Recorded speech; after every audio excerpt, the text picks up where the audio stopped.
بسم اللہ الرحمن الرحیم۔ السلام علیکم۔ نانو کے چینل پر خوش آمدید۔ نانو کی باتیں۔ کہتے ہیں بچپن کی یادیں کبھی مٹتی نہیں بلکہ وقت کے ساتھ اور بھی قیمتی ہو جاتی ہیں۔ آج میں آپ کو اپنی پہلی یاد سناؤں گی، وہ یاد جو آج بھی میرے دل کو خوش کر دیتی ہے۔ بزرگوں کے درمیان میں رہ کے کچھ سیکھا، کچھ پایا، کیا پایا میں وہ سب آپ کو بتاتی ہوں، آپ توجہ کیجیے۔ میں تقریباً 4 یا 5 سال کی تھی۔ ہمارے گھر کا صحن بڑا سا تھا، پکی اینٹوں کا فرش، کونے میں کچھ پودے، کچھ پھول اور ایک درخت، اور ہلکی ہلکی دھوپ۔ ایک طرف گائے کا دودھ نکالا جاتا ہے اور دوسری طرف ڈرائنگ روم کھلا رہتا ہے۔ اس ماحول میں کھیلنا وہی تھا ہمارا سارا جہان۔ میرے پاس 2 گڑیاں تھیں جن کے کپڑے میری نانی اماں اکثر و بیشتر خود سی کر دیتی تھی۔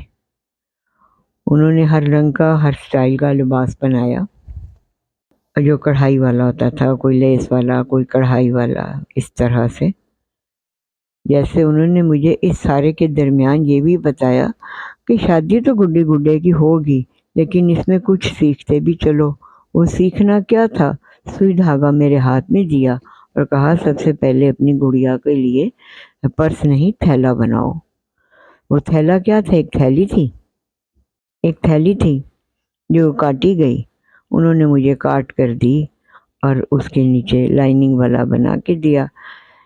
مختصر لفظوں میں یوں بتاتی ہوں کہ اس ایک تھیلی پہ انہوں نے مجھے کڑھائی کے سمیت 4 ٹانکے سکھا دیے۔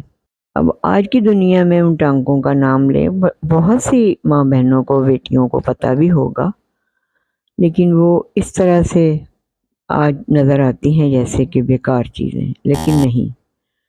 ہاتھ میں کچھ ہنر، چاہے سوئی دھاگے کا ہے، چاہے پینسل کاغذ کا ہے، کچھ ہونا چاہیے۔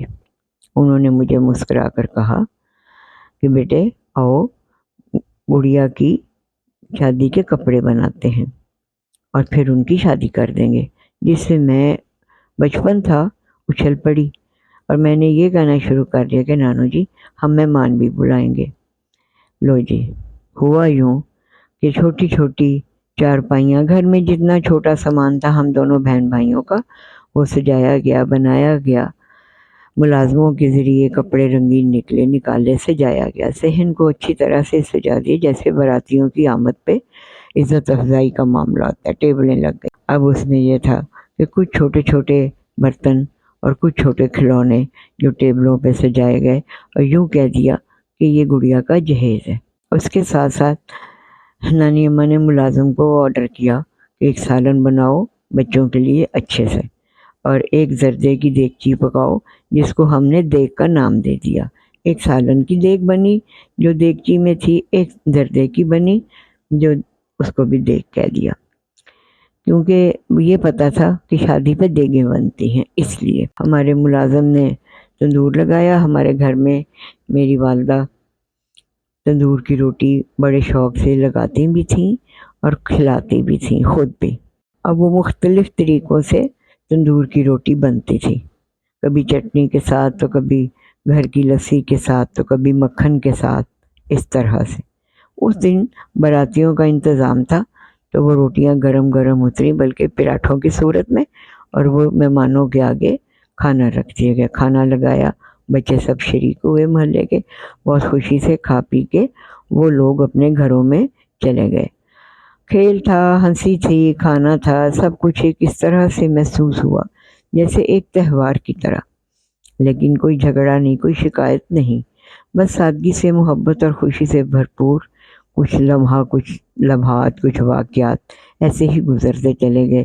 آج سوچتی ہوں حیرت ہوتی ہے کہ ایک گڈے کی شادی نے مجھے کتنی باتیں سمجھائیں، جو اسپیشل اس میں ایک سوئی دھاگے کا کام تھا، جس میں مجھے انہوں نے کڑھائی سکھائی، کٹنگ بھی سکھائی، اور مجھے بتایا کہ آج تم چھوٹی ہو، کل یہ سب تمہارے کام آئیں گی۔ اور حقیقت اسی میں ہے کہ آج اس بڑھاپے میں بھی میں انہی باتوں کو یاد کر کے اپنے لیے کچھ نہ کچھ سوئی سلائی کا انتظام رکھتی ہوں۔ جیسے میری ہی مرضی کے کپڑے میرے ٹیلر نہیں سی کے دیتے، تو خاص طور پہ گرمیوں کے کپڑے میں اپنے ہاتھوں سے سی کے اپنے آپ کو مطمئن کر لیتی ہوں۔ تو یہ سب میری نانی کا سکھایا ہوا مجھے ہنر دیا۔ اسی کے ساتھ میں آپ کو شکریہ کہہ کے تو واپس جاؤں گی، اور پھر انشاءاللہ جب دوبارہ ملاقات ہوگی کچھ اور نیا سناؤں گی، کچھ اور نیا بتاؤں گی۔ اللہ حافظ، اللہ حافظ۔